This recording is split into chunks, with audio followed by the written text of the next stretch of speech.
Yo, what's going on, y'all? It's your boy Jwalt. Now I'm a hip hop artist and songwriter from Oakland, California. This is my Fogging Faces. What's going on, man? How you been? How you Yeah, been? man. How you doing? Pretty good. Can't complain. What's going on, y'all? Welcome back to another episode of Fogging Faces. Today we are joined by Oakland's very own Jwalt. It's poppin'. It's poppin'. Thank you for having me, bro. Of course, man. It's very good to finally have you here. We've been talking about this for a while. Yeah. I just want to, first off, congratulate you. You've been popping off really Thank in the Bay Area scene, everywhere you're doing. Your song Love Myself was premiered at 74 on Top 100 Rap Hip Hop charts, so that was dope. Yeah. And you were featured on the Radar, a good series right now with Seiji Yoda. Yeah. That was another good freestyle cypher you guys had going on. But when you look at all your musical success, when you go back all the way to the beginning, if you really look into it, music wasn't your first passion. It was actually poetry. Yeah. And I kind of want to talk about that first. You started poetry when you were 8 years old. I did. Yeah. What kind of sparked your interest into starting poetry, and what was 8-year-old Jwalt writing about? For sure. Yeah, no, that's a good question, bro. So yeah, I started off doing poetry because my cousin, he was a hip hop artist and a poet, and he passed away, and it kind of turned into like me wanting to carry on his legacy. It was like, I'm gonna keep on doing what he was doing because he loved it, and I was like, man, this is how I'm gonna honor him. So I started doing that because of that, but then I fell in love with it. I was like, man, this is a way for me to express myself. I can tell my story and have other people relate to it. So I started competing in the OESD Oratorical Fest, which is the Oakland Unified School District's Oratorical Fest. So I used to do that every year. I remember the first time, my 8-year-old self, I was like, yeah, I'm gonna do it. I'll sit up there and I was like, man, I got my piece memorized, I got my poem memorized, and it was actually a piece that my cousin wrote. So I was just performing his poetry, and I seen the audience, and the whole time I stared on the ground. I was like, man, there's too many people out there. That was my first time being on a stage before. Yeah. So I didn't do well, but from there I kept on elevating. I kept on step by step. I was like, you know what, I'm gonna keep on doing it. So then my last year in elementary school, my 5th grade, I won the whole thing. So from there, I was like, you know what, I'm gonna keep on doing it. But what I love the most about poetry, again, bro, was just I was able to tell my story. Yeah. And able to just do it through rhyme, being able to do it without any structure towards it, which is what I love. So that's what kind of gravitated me towards poetry at the time. And then a couple years down the road, you're 11. That's when you start making music. Yeah. How did the transition from writing poems transition to now having a beat behind your lyrics? Yeah. I mean, man, music was something that I always loved, man. Music was always in my house. Again, my mom's was from Oakland, my dad was from LA, and they really loved music, and they brought both sounds from the Bay Area music to LA, you know what I'm saying? But also they were also just fans of just world music too, you know what I'm saying? Even outside of just the West Coast scenes and stuff. So they brought a lot to me at an early age. So I heard of so many different types of music. So I was just a fan of it from there. Yeah. I remember I had my first guitar. I had piano. I had a little beat machine. I had all these different genres of music that I loved at the time. But I never really thought about being a hip hop artist, even though hip hop was the main genre being played within my house. But I remember it was my 6th grade. I went to a new school. I went to a middle school. When I was in 6th grade, I had a homie. He was doing poetry. He was doing hip hop at the time, and he was an 8th grader. So he was 2 years older than me. I seen him perform for the first time. Shout out to my dog Zoe and Love, and I seen him perform. And I was like, bro, this is crazy. That's what I want to do. So I saw the correlation between hip hop and poetry, and from there we did a little rap group, you know what I'm saying? And from there, I was also in this group growing up called Young Gifted and Black, which is a nonprofit in Oakland that I continue on learning how to sharpen my skills and my performance skills within hip hop and poetry. So yeah, that's what why I started getting into music, because I saw my homie do it, but also I saw the correlation between hip hop and poetry, and I was like, man, rap literally stands for rhythm and poetry, right? So again, it's just poetry over a beat, and that's what I gravitated to. And then you started rapping at 11.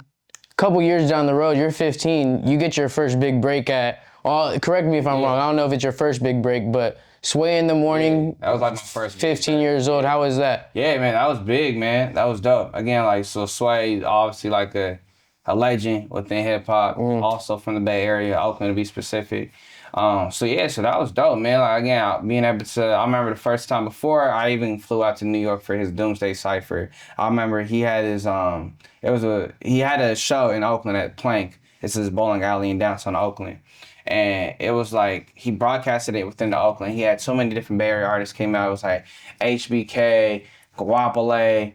I remember like the Locksmith came out. They had a lot of Mr. Fab, a lot of different Bay Area artists at the time. I remember I stayed in line to try to like rap because they had people. He had people there who like if they wanted to rap, they could stay in the line. So I remember the line was all the way out the door. I was in line. I was probably like 13 years old, 13, 14. I was like, man, I'm about to rap. Like this is what we're gonna do. So I was staying in line, and I had the opportunity to rap. And when I rapped, he was really like, okay, like I see what you're doing. He really gravitated to my stuff. So we continue on just to build and whatnot. And yeah, so then when I got the opportunity to go out to New York, I was like, man, like, okay, let's do it and everything. So that was something I was working on a lot. That was also like my first time like being on TV because it was on Revolt TV at the YouTube Music headquarters and stuff. So it was a lot of pressure for me at that time. But yeah, it was dope. It was a dope experience. That was something that kind of helped skyrocket like my next level to my career. Talking about that's the kind of you getting recognized on the national level. Yeah. If you don't know Sway in the Morning, you're kind of living under a rock at this point. Sure, right. But you're already kind of talking about it. You rep Oakland very heavy. 100%. You repped. You talked about how your mom's from Oakland, how you kind of take influence. How did you going deeper into that? How did you take the influence of maybe not even Oakland, but Bay Area in general, and how did that influence poetry, your music, or even just your day-to-day life? Yeah, man. I feel like just from the jump, bro, just like. It's all I knew, right? And I grew up in Oakland, and I grew up in being in all different places within the Bay Area. So like that's just what I knew. That's that was the sounds I would hear. Like my uncle grew up swinging cars. You know what I'm saying? And it was just like just the movement. That's what I was aware of. That's what I knew. So I feel like just because Oakland played it was only right for me. Like I was inspired by the artists within the Bay Area. You know what I'm saying? Like. I grew up listening to like HBK, you know what I'm saying, and even before HBK, like the shorts and the 40s and the Keeks and the hieroglyphics and the Jackers, you know what I'm saying. So all these different folks I was listening to, so that was like was on my playlist. So I feel like it was just my city, and because Oakland poured so much into me, I feel like that's what made me want to pour in so much into Oakland. As I started to like continue to get bigger, especially when I moved, like once I left Oakland and I moved to New York. I was like, oh yeah, like we're gonna take this Bay shit even larger. Me not even being here right now, So yeah, just because Oakland poured so much into me, it helped me develop myself as an artist growing up. I was like, I'm gonna give so much to Oakland. So you feel like you said you moved to New York. Do you feel like you kind of really carried that Bay Area vibe with you over there to make sure like people knew you were from the Bay Area when you were out there? Yeah, 100%. And it's crazy because a lot of people from New York like don't understand Bay Area music, the Bay Area sound, how we speak, how we walk. Like it's very new and very abnormal to them, right? Again, if you talk about Bay Area music to them, like they're like, oh yeah, E42 short. You know what I'm saying? Maybe Kehlani, G-Eazy, right? And sometimes they don't even know that Kehlani or G-Eazy from the Bay, right? Yeah. But they also may say some of those folks. So like, it's really, they don't really know Bay Area culture, So I remember when I moved out there, was like, you for sure don't sound like you from New York. And you said they're like, but I don't know necessarily where you're from. Or some people were like, are you from California? Or that's oftentimes like, you got a Cali accent. And it's like, no, I'm from the Bay. I'm from Oakland. This is how we speak. This is how we move and whatnot. So yeah, it was new, especially because like I lived in Oakland my whole life. So I came from Oakland to New York, big different city. Yep. People move differently, walk differently and whatnot. But for me, I was like, man, like I'm from the Bay, I'm from Oakland, bro. Like I can make it here, I can make it anywhere. That was my mentality. So once I got to New York, I really just held myself and carried myself like, yeah, this is where I'm from. And even though I'm not home right now, I'm still carrying home with me and representing home and taking it to that level. So starting in the rap game pretty young, you started making music at 11. Yeah. Sway in the Morning 15. How did you see the change of music going out through then? How has it changed? For sure. From producing to production, not production, Distributing, that's Yeah, the word. yeah, for sure. I mean, so for them, bro, like it was like very much, I all DIY, like very like it was just me doing it, right. So like again, like I would record at my house, or I would record at my homie's crib. At the time, like SoundCloud was really prevalent, so I would like upload some of the SoundCloud. And anytime I wanted, so if I was making music, if I loved what I made, I put it on SoundCloud like without even thinking about it, right. So then later on, I was like, okay, now I can put myself on Spotify, Apple Music. I started doing that.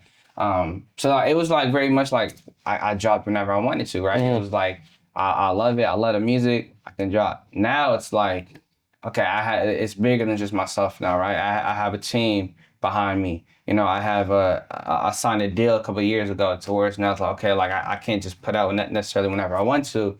It's like, okay, I gotta meet with my team. All right, I have this song, or I have this project. Then we start having a plan for the rollout for it. Then we have to just like plan like, okay, like good days to job, come out with this. All right, we need this amount of videos. So it's bigger than myself now, which is like again, it's helpful to have a team, but also it's like, it's a business now, right? You got to Yeah. think about the business side of it all versus just making the music and putting it out because you love it. Yeah, sometimes you have to remember, especially when you get into the business side of it, it's like, okay, why did I start? And why did I start doing this? And again, it's because I love it, right? I love making music. That's my happy place. So sometimes when I do catch myself being in a loophole or like getting in my mind within stuff, I have to remember like why I started making music, which is because I love it. So that's really like the difference. I feel like now it's just like back then I dropped whenever I wanted. I didn't necessarily have a business business plan or a rollout or whatnot. And now it's like, okay, I have more people I have to like work with in regards to putting the music out now. So your music, you say you love making music, obviously. I feel like it translates very deeply within your music. It often, you kind of have a message within it. 100%. Like your song "Love Myself." Yeah. That's a big positive self-love song. Is that kind of the direction you hope to go throughout your music career? Yeah, I mean, man, I feel like because again, I started off doing poetry, bro, and because of doing poetry, I was very like introspective and really loved just telling stories and being positive, right? Especially, I feel like from being from Oakland, we got so much negativity Yeah. from being from Oakland, right? Anyone would hear Oakland, and people would just automatically go to the negative side of stuff, and I always wanted to be like show a positive aspect of, and of course, like it gets real, right? And it happens, and I talk about that, within some of my songs. Like my song "Gotta Go," it's like me talking about like me being in LA now, then seeing what's going on in Oakland and all this stuff going on. Having my homies getting killed and whatnot. So like, it's definitely talk about that, but also I wanted to highlight like a positive message as well. So that's it. So I definitely sprinkle that within my music.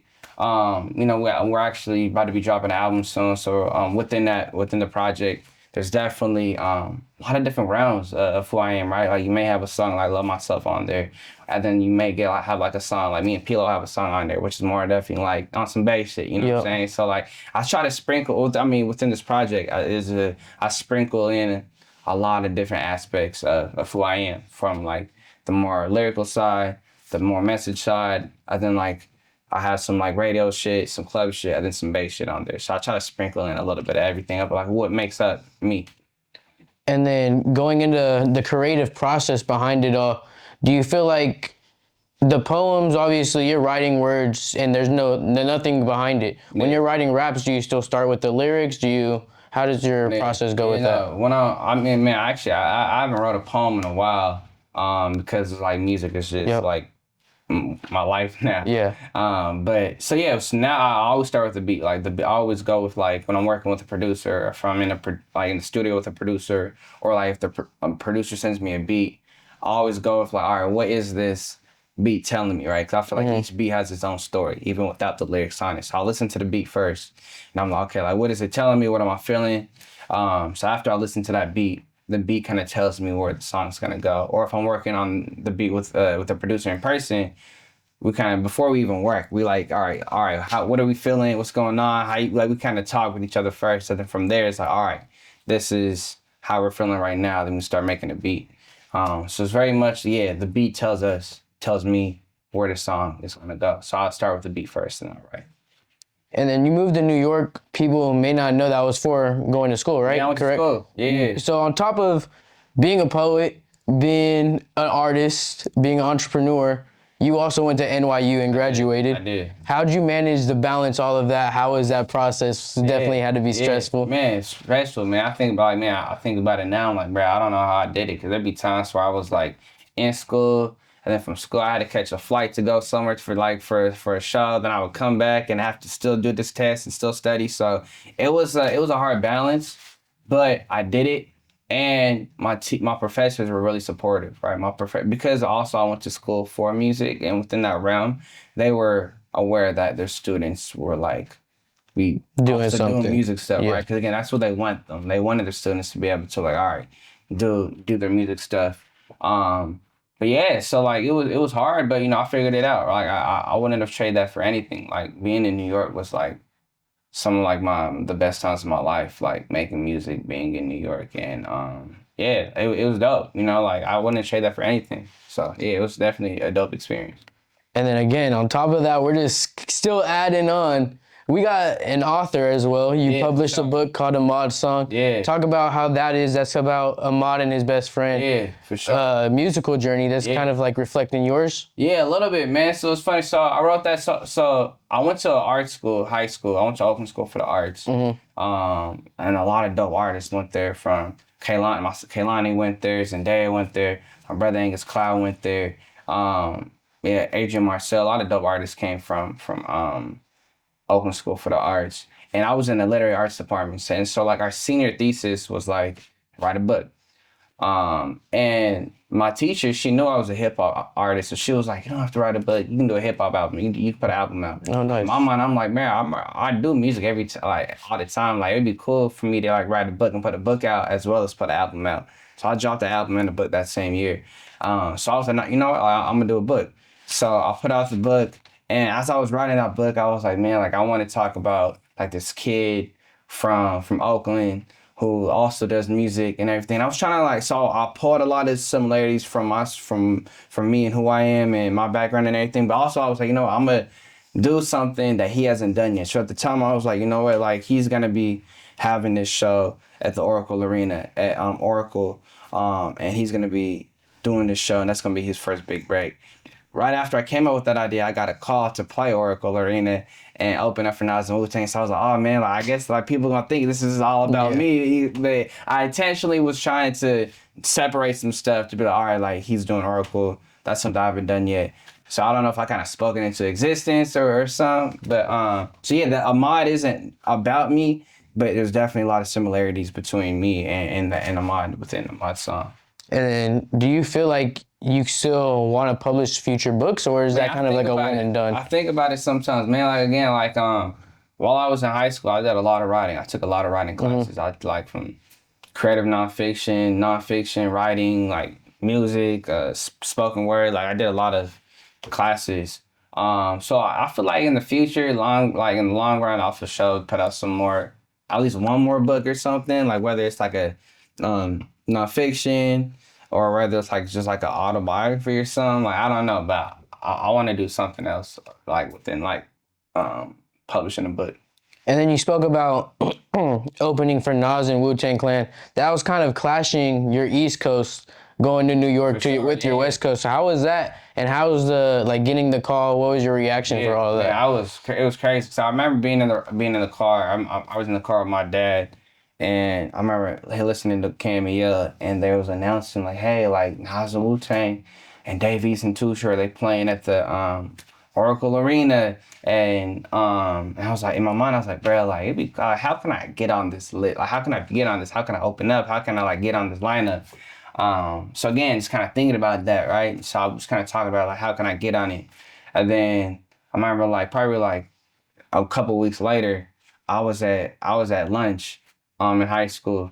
I was sharing with my partners and everything. We was at lunch, and I get a call. They're like, "Hey, like, we want you, we want you to open up at the show at the Oracle Arena for Nas and Wu-Tang." And I'm like, "What?" I'm out here like geeking out.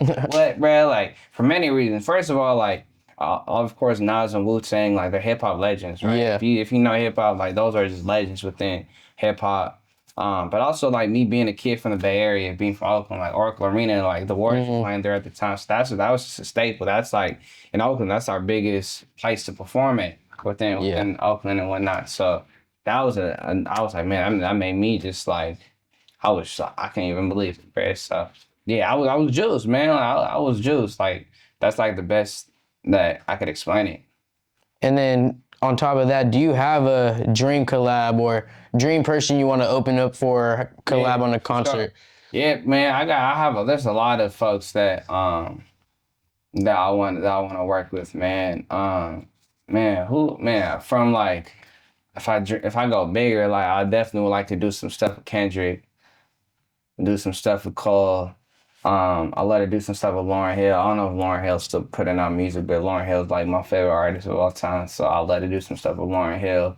Um, yeah, those are like some of the bigger ones. Jay-Z, Nas. Who are some of the like the cats now who I want to work with?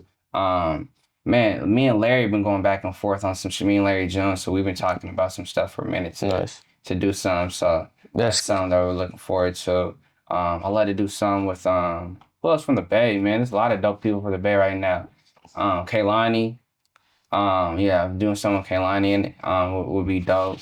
Yeah, man, there's a lot of dope artists that I'd want to work with. You know what I'm saying? That if the music speaks to me, then like I'm definitely open to do some work.